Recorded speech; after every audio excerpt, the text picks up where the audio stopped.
soon as that carp took its first breath, the carnage started. Oh, fuck's sake, man. It dived between two concrete jetties and somehow wedged itself inside of a shopping trolley. I'm thinking, please don't lose this fish. This is my quest for Liverpool's biggest, most wanted Park Lake carp, and the big one could be just at the tip of my rod.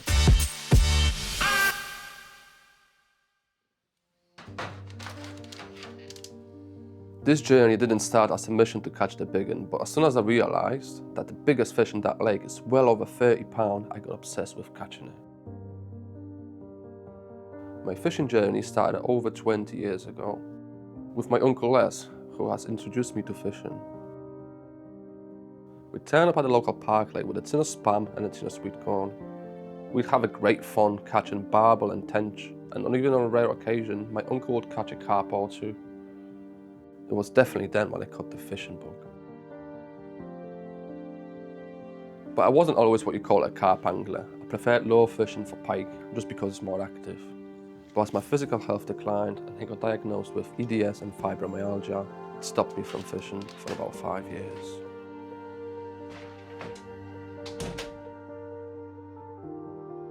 But what got me to pick up my rods again was a visit to Whispy Meadows in December of 2022. At first, it was just meant to be a short hot tub getaway with my girlfriend. But when we arrived, I read the rules and quickly realised it's a fishing lake, and it's a home to a couple of decent pike and some nice carp.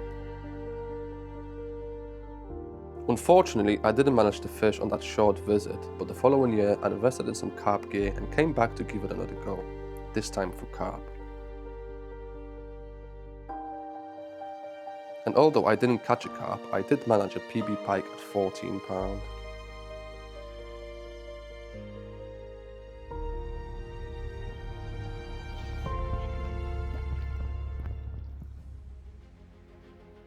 My very first carp came from a small local fishery. I took my son fishing for the first time and we shared the moment of catching our very first carp together. After that, I visited a few other fisheries with my friend Si and we bagged up a couple more carp. Simon caught a carp.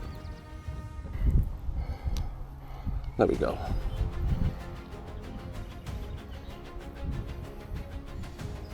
Fish number 6 today. Very pleased, good result. But it wasn't until I started fishing my local park lake, after noticing a few big fish swimming about, that things got serious.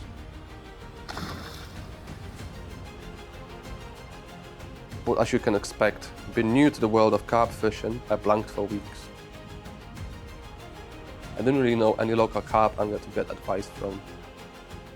And as obsessive as I can be with my hobbies, I went through thousands of videos on YouTube trying to learn how to fish effectively and basically catch the carp the way the pros do. He's on the right line. He's got it in his mouth. He's got it. It's in his mouth. He's got it. It's in his mouth. I stumbled across so many different fishing content creators, picked up a few tricks, and the community inspired me to start documenting my own journey.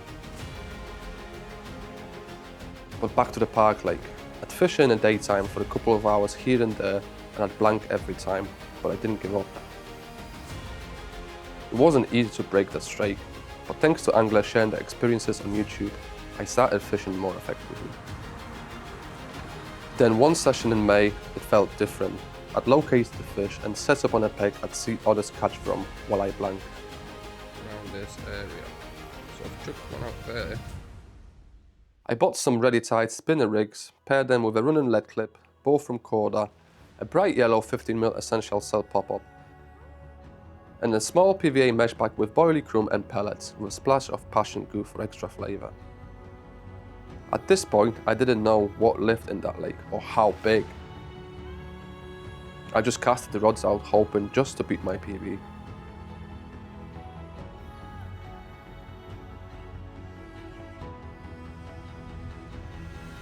It wasn't too long before the alarm sprung into action, resulting in a beautiful common, about 18-19 pounds and a new personal best. I was over the moon. Yes, baby. Whew! Finally broke the curse of Stanley Park. Beauty. What a beautiful common.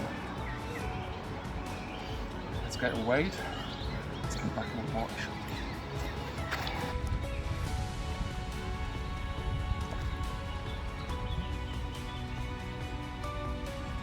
Get in! And after that session, I thought to myself, yeah, I've cracked it. But I was very wrong. Following that session, a run of blanks on that lake came thick and fast and lasted about 10 months.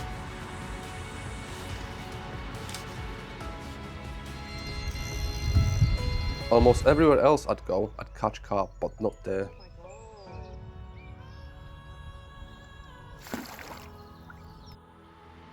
Then September came. As I'm scrolling through Facebook, I see a post in the local carp group. A 36-pound monstrosity of a common from the park. I know for some of you that's not a huge fish, but for me, it was massive. And it's free lake over the road. From that point onwards, I got obsessed. The quest was set. First a 20, then a 30. But because of my health, I couldn't really PB up through winter, but as soon as the spring came, it was game on. I did a few sessions in January and a couple of February, but I blanked each time. But in March, I finally felt like I've cracked the code. Watching water during all those blanks has finally paid off. I'd learned to locate the carp and find their feeding spots.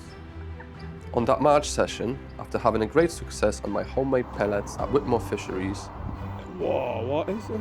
35.7 it is. where I got the biggest fish in the fishery, even though it wasn't a carp,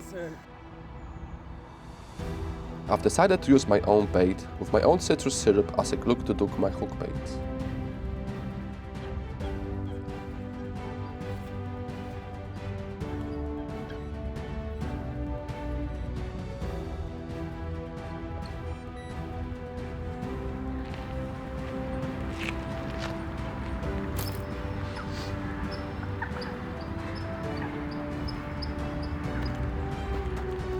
It wasn't long before my new PB was beaten again.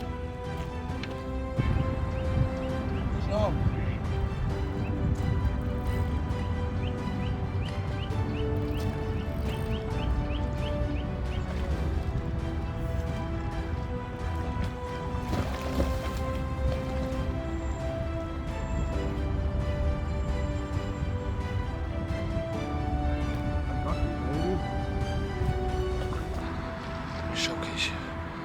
What a beautiful fish. I've got you. Angry one. What a beautiful fish. First 20 pounder.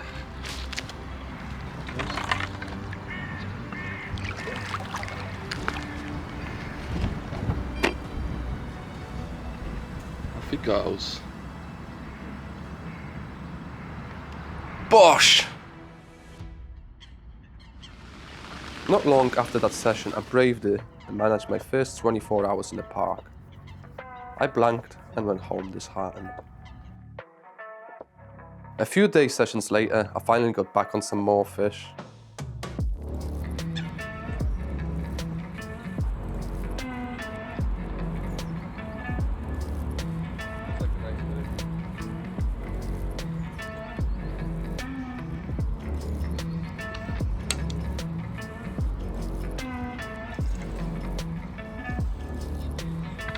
Like, is this an easy catch?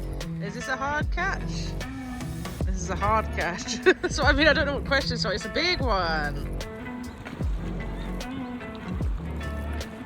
Another beautiful common, another new PB, but this time on a spinner rig with a 15mm cell pop-up, trimmed down to a dumbbell shape so it sat more balanced.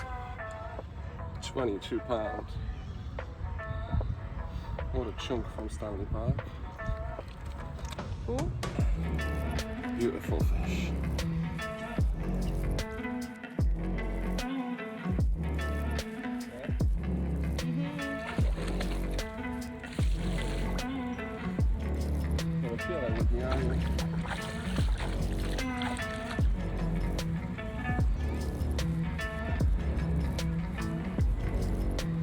Bye bye. Thank you. Not long after the first fish of that session, I had another bite at the exact same time as a bunch of lads fishing across from me.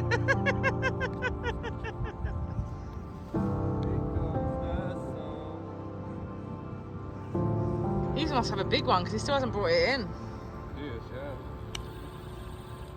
So nice.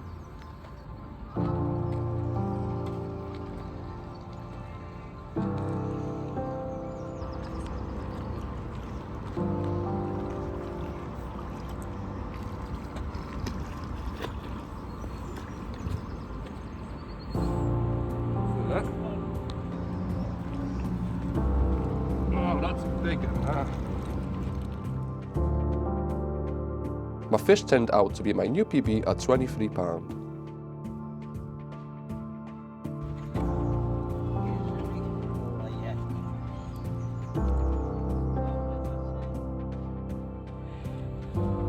New PB, 23 pounds. Stanley Park, come on. Beautiful fish. But the lads though, yeah, they've got the big one, significantly limiting my chances over the next few weeks. But in the back of my head, I kept thinking, for the fish to get that big and hold its weight, it has to eat a lot. Surely pre-spouting had to be hungry, so I kept going.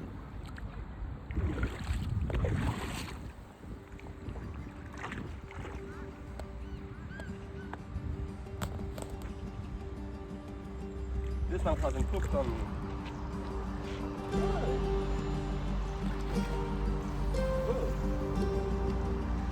I also had a lovely tench from the same spot on the same rig and bait, but it wasn't the tench I was there for.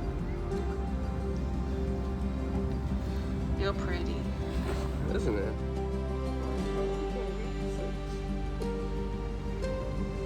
Immaculate.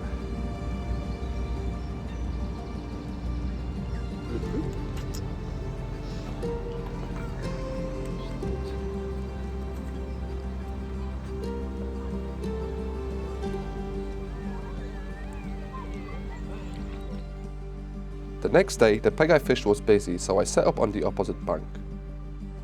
My girlfriend came down with a friend for some food while I fished with my mate Ken, who kindly gifted me the Nash rod I currently use on every fishing trip, but we both blanked. Towards the evening, I noticed the lads packing up from the peg where I'd had 3 fish the day before. I quickly jumped on it for my second overnighter at this lake. I set up a bivvy, made 3 solid bags for the night and cast it onto the spots I'd been catching from.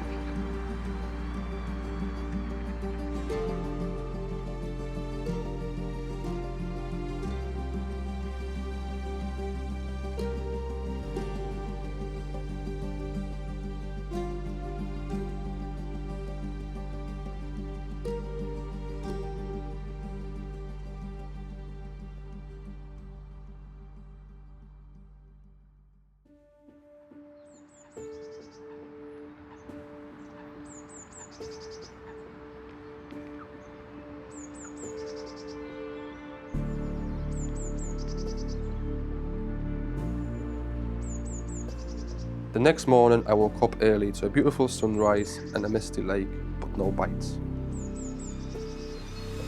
I made coffee and sat watching the water, pondering on what I've done wrong. Get them back out on the spot.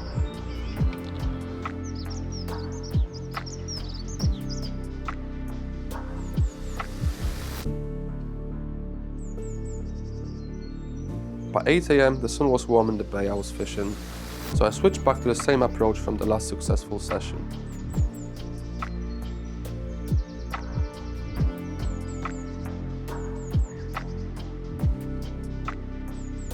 And from the little hill where my bivvy was set up, I watched carp come in and feed on the spot. Fish just showed there. Oh, seen it? Then around 10 AM, the alarm screamed off and I was in. At first, it didn't feel like the big one, but don't get me wrong, it wasn't small either. It stops and it doesn't move. And when it got within 2 rod lengths, it broke the surface and I could see it was way bigger than my last carp. From where I was fishing, there are 2 concrete jetties to my right. The fish darted right between them and hooked the bottom. Once it hit the deck, it refused to move, and because of the angle the fish was at, I couldn't walk onto the jetties until I pulled it clear, or I risked the line being cut on the newer edge. After about 30 minutes of resting what felt like a bag of sand, I dragged it out from in between the jetties. Here we go, I thought. There's your chance to net. But that didn't go to the plan either. I knew there was a nasty snag, a full-size shopping trolley about 2 rod lengths off the far jetty. I knew I couldn't let it bolt for that corner or I'd be in trouble. Is it? Do you reckon it's snagged on a trolley? Nightmare, that was stuff behind that trolley. A minute later, it broke the surface again, then shot straight for the corner and took me right through the snag. I could still feel the fish's on, and now I could safely step onto the jetty and try to free it, as at this point my line was safe on the nearer edge of the jetty. Oh no, you're well and truly snagged on it. But when I got there, it was worse than I thought. The main line managed to wrap itself around the trolley leg. You're gonna get in even if it's just a trolley. From me towel No, there. it's a fish. Yeah. Yeah, you let him- A small crowd had gathered behind me, the You don't park want to try and workers get- and a couple of local anglers. One local lad and waders came to help as I was just about to jump in the water in my plain clothes. What waders, yeah?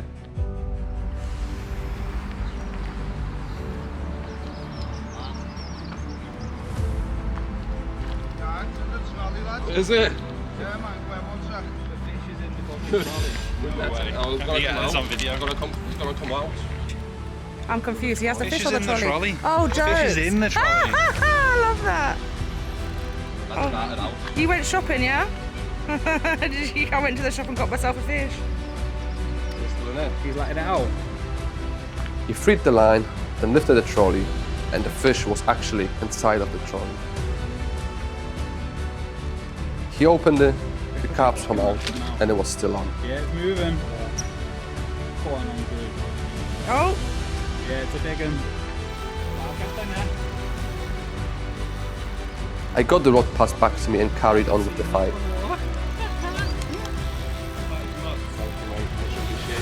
thank you. You know, that is a big one, isn't it? Thank you, Andy.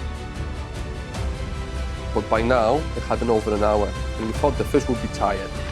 But as it turned out, it had rested in that trolley and was ready to beast me some more. I'll do you nothing. You just focus on getting that fish off, yeah. Big and that, you know. Thank you so much. Welcome. Not Ready yet? I'm so glad we got that, because otherwise that fish would have been stuck in there. I would have had to jump in myself. Oh, it just means I have I've to got get your some weight receiver in here. it. And Yeah, man, no worries, kiddo. give you Yeah, it's definitely not Panhead, like, but it's a nice comment. can't believe it got in the fucking trolley. I know, yeah. You know what, though? But it was flipped in, It it, the must have trolley. come loose, that trolley, because the last 2 years we haven't been able to bring it up off the floor. Yeah. Been stuck to the floor. The fish must have made it loose. Tired now, I think anyway, do you know what I mean? After an hour. Kicking up off the bottom though. Yeah. Taking line. Like, flush that, like. Take your time. Don't want to lose it now. No. After all this. Oh, you can still lose a fish right now? Yeah. Yeah, it's still loose, it's still spit you. The fish can flip over and use its peck to push the line. That's off the hilarious. Shut up. I know. Just need to bring it up a little bit in the water. Well, reel in a little bit more if you can. Going back out now. It's angry him.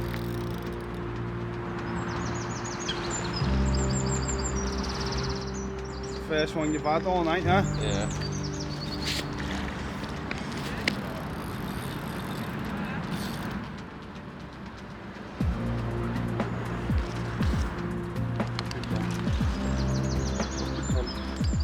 Got loads of fight in Oh, him. fuck's sake, man. That's okay, mate. Don't be worrying. Doesn't matter how long it takes.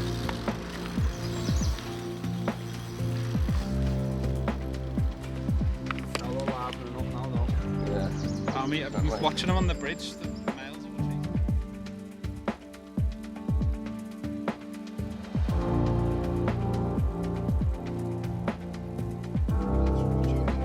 Fair back. Yeah. He's roughly at 20, like. More than 20.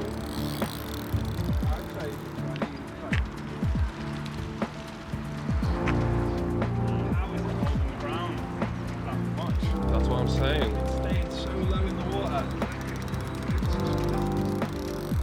It's just gone again.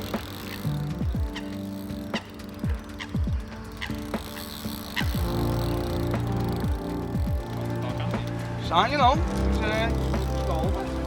It's over. Told her this to bring them over later. We're getting there. He's a fucking pain in the arse, you know. Fucking pain in the arse.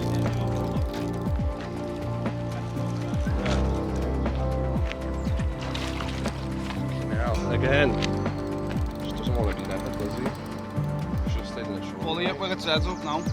Pulley it now. Pulley it back in. Yeah. That's it. Right, Jack. Bloody like that. hell. There you go. Yeah, he's a nice 20, him. Yeah, upper 20 definitely. Yeah, easy. Big, long fish, deep as well. 21. It wasn't easy, but after about 15 minutes, we finally got it in the net. You got a big mouth.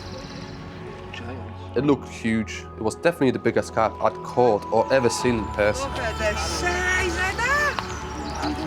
35 minutes I've been here for that. You're going to have to send that to America. Yeah, come over there for us. But the local lads thought it was a nice 20, but not the big one. I walked back to my peg with the fish, having mixed feelings. But once back at the peg, I've put it on the scales for the verdict. You know the saying, trust your gut? This time, Maya wasn't wrong. It was the big one. 36.7. 36.5. Fucking hell, it's a panhead. 36 pounds. I've got the big one. It's 36 fucking pound. Thank you, Liverpool. That's alright. I can't believe that's happened. I'm a second nighter in the morning. Put the panhead.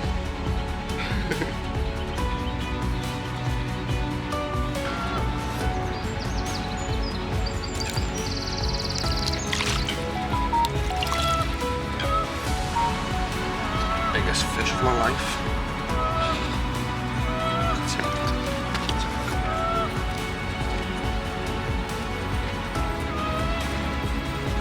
Wow. Panhead from Stanley Park. After the first nighter on my own. Got the big uns.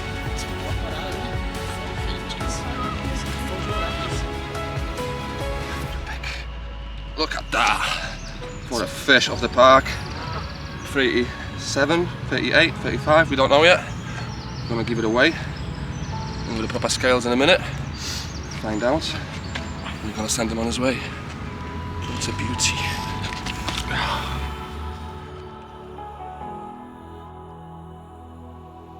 You ready? Make sure you got it. Have you got that on video as well? Mm-hmm. Go ahead, keep that on the video. You ready? 36 or 38 pound, lads. Woo! Whoa! Go ahead, Banner. One last one, lad. Hey! Nice one, Andy, lad. You're welcome, Chris. I'm freezing.